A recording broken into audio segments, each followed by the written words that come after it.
საზოგადოებისთვის სამომავლო გეგმების გაცნობას ვასრულებთ მიმართულებით, რომელიც ვფიქრობ, არა მხოლოდ ჩვენთვის, არამედ მთელი მსოფლიოსთვის ერთ-ერთი უდიდესი გამოწვევაა.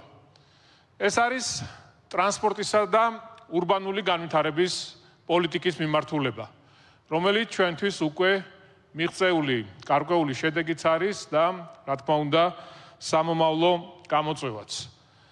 მე აღარ დავიწყებ იმის ჩამოთვლას, თუ რა ნაბიჯები გადავდგით ბოლო წლების განმავლობაში აღნიშნული მიმართულებით.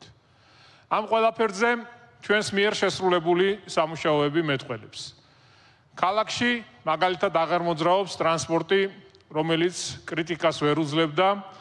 გახსოვთ თუ რა მდგომარეობაში იყო როგორც ავტობუსი, მიკროავტობუსი, დანგრეული, გაუბედურებული, ძირგამომპალი, რომელიც ასევე ეკოლოგიურად ძალიან დიდ პრობლემას უქმნიდა ქალაქს.